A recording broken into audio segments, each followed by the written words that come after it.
My name is Shay. I'm 26 years old. I'm from Israel. During my army service, I served as a combat medic. And in a time of 6 months, I was stationed at the Israeli-Egyptian border, and I came across a few Sudanese refugees from Darfour. The first time I saw them, I wasn't really touched and wasn't really aware of what's going on at their homes. I thought that they were escaping Darfur for some reason. There was some war going on there between Muslims and Christians. I didn't think it's something that different from any other African war. I mean, I thought tribes, fighting tribes. But the more I got to know them, the more I was aware of the story and what's going on in Darfur. A few of my conversations with a few of these men led me to believe that there is actual Holocaust going on there. I mean, people are murdered, shot, stabbed, whatever, just for being different, for being Christians or Muslims, or just for nothing. And a few of the conversations I had with a few of these men actually rose up something in me. My grandfather was a Holocaust survivor, and his story was the first thing that popped into my mind after I had a few conversations with this man. On the day of his bar mitzvah, on the day he became 13, which is supposed to be a holy day and a very happy day for most Jewish boys, my grandfather had to escape the ghetto where he lived in Hungary in order to obtain food for his family. And that day was not a very happy day for him.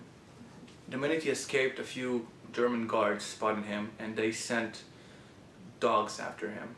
And the dogs bit him and the Germans bit him, and for his luck, I mean, he was lucky, I guess, because a German officer called the troops and they ceased the attack, and ever since then my grandfather had an immense trauma of dogs. He couldn't look at them. But it's not about the dogs I'm talking about. I mean, the stories I've heard about Darfur and what's going on there, one of the people I talked to was about the same as my age when I was back then. He was 23, maybe 22, and he told me he escaped Darfur by foot because he was being chased after by dogs part of the time. And he told me he escaped Darfur by foot, and then he came across a few Bedouin who agreed to take him on a ride if he paid him thousands of dollars, which I don't know where he obtained from, but he paid him, and he escaped to the Egyptian side of the border. And from the Egyptian side of the border, he walked a lot on foot, and then he came across the Israeli-Egyptian border, which is wild because it's difficult to explain, but lives are being lost there every day, every single day. Lives are being lost there, and I'm not just talking about men my age who come out with guns. Therefore, I'm talking about women and children. They're being killed for nothing, chased after for nothing, and it's a genocide what you see there. I mean, one of the things, or maybe the thing that struck me the most was I witnessed a horrible death of a woman. She came with her husband. He escaped to the Israeli side of the fence, which the Darfurian people know is safe because the Israeli soldiers take the refugees, they bring them to camps where they food them and shelter them. But that husband, he saw his wife, his wife was left behind, and he was watching in horror, helpless, while soldiers at the other side of the fence captured his wife, raped her, and then murdered her. And he was witnessing it, and we were alongside him. And you see those kind of things, and you're like, I know I've seen this before, I know I've heard about this before. I mean, seeing this is horrible. Yes, and there's no personal connection, but you cannot, stay apathetic towards it.